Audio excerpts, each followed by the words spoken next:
Everyone, this is Rashmi and I am here with a new practice set of English. Let's start our first question. Find the errors. Here are some errors related to grammar. Let's find out. First question is, bread and butter are the only food for me. ठीक है, bread and butter क्या है मेरे लिए?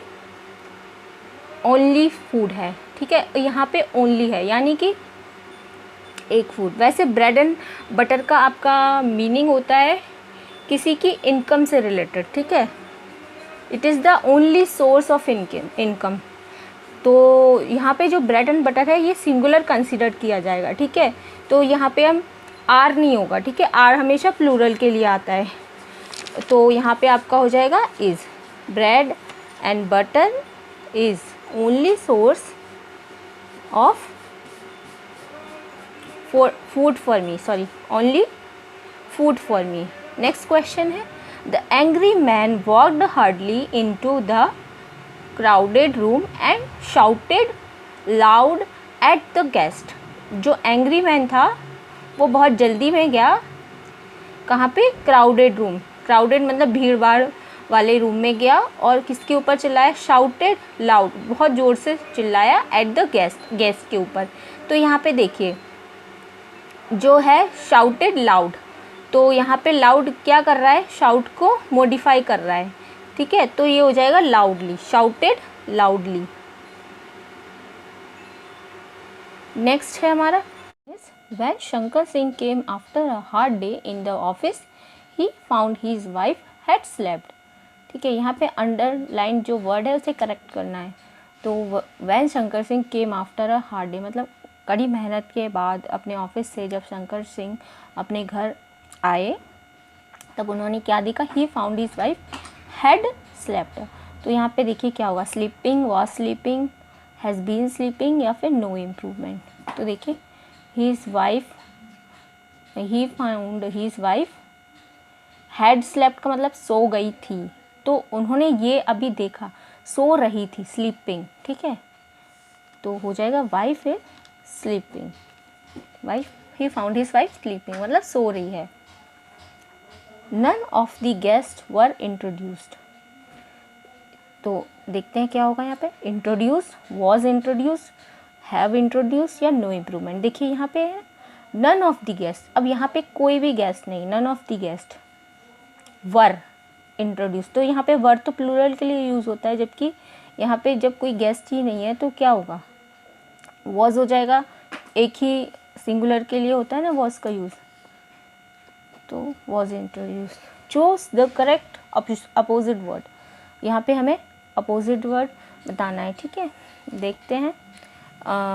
Here modesty prevented her from making her feelings known to him. ठीक है, sorry, हर modesty मतलब उसकी विनम्रता. ठीक है, prevented her from making her feeling known to him. ठीक है, मोडेस्टी का मीनिंग होता है विनम्रता.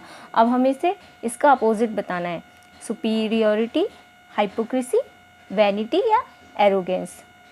ठीक है, और वैनिटी का आपका होता है हमारा, वैनिटी का होता है घमंड या फिर इसको हम घमंड भी बोल सकते हैं. और मोडेस्टी मतलब विनम्रता, तो इसका हो जाएगा हमारा वैनिटी. इसका अपोजिट है.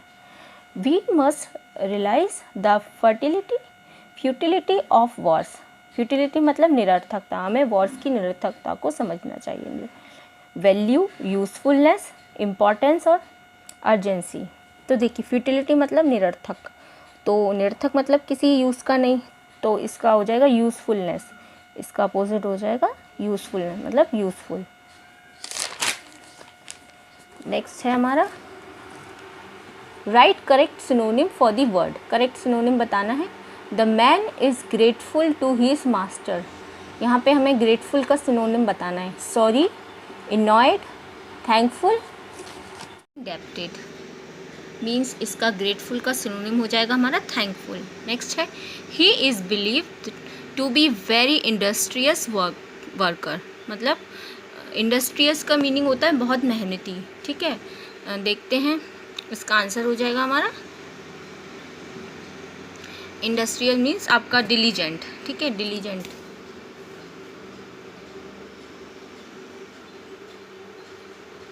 ये इसका सिनोनिम हो गया। नेक्स्ट है आपका select the most suitable alternative to fill in the blanks in the sentence to make it meaningful. ठीक है, मीनिंगफुल सेंटेंस बनाना है। He was skilled dash a highway man dash a dagger. ठीक है, उसे मारा गया किसके द्वारा,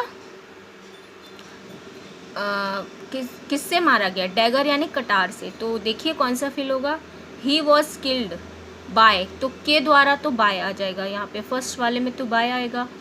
और किससे मारा गया, फॉर तो के लिए होता है। ठीक है, तो इसका आंसर हो जाएगा हमारा विथ।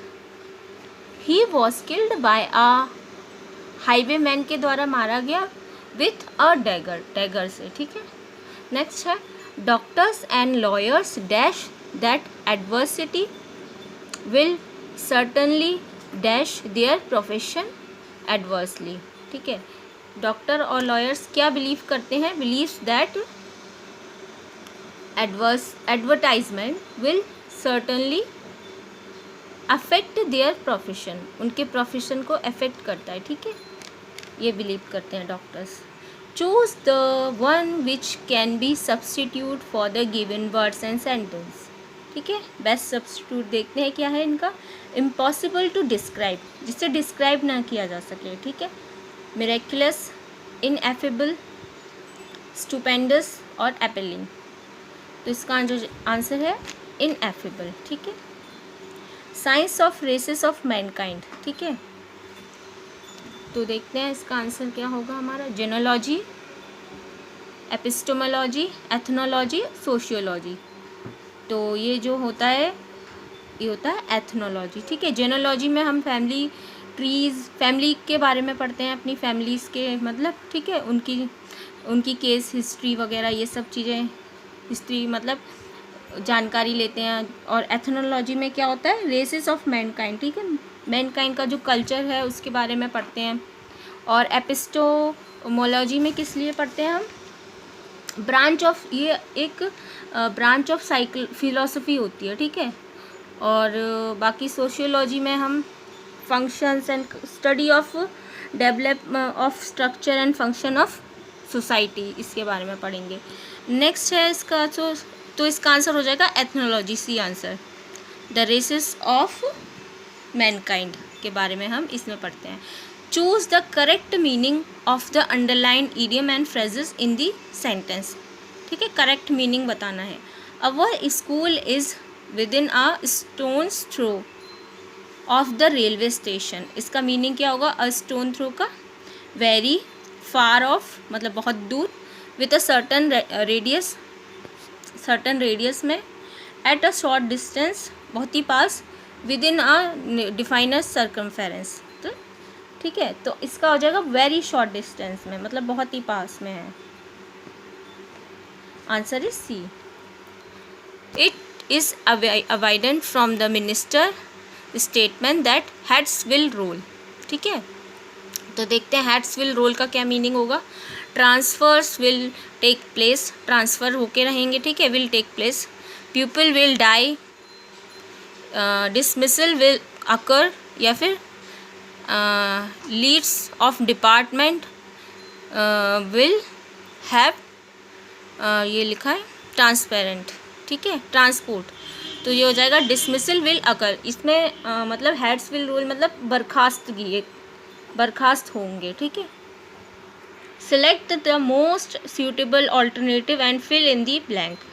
इसमें सूटेबल आपको ऑल्टरनेटिव फिल करना है। Every man and every women dash same opportunity. यहाँ पे एवरी मैन और एवरी वुमेन सिंगुलर कंसीडर्ड होंगे। ठीक है, तो यहाँ पे क्या आ जाएगा, हैज़ सब्जेक्ट की तरह वर्क करेगा, तो इसका हो जाएगा हैज़ सेम अपॉर्चुनिटी।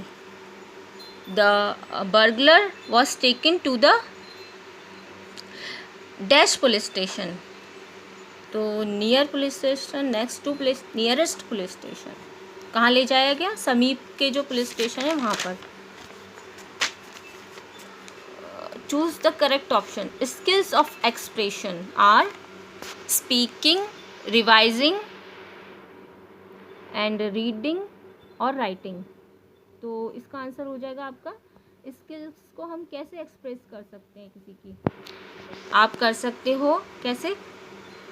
रीडिंग द्वारा और स्पीकिंग के द्वारा आप अपनी स्किल्स को एक्सप्रेस कर सकते हैं, ठीक है। English language has system of dash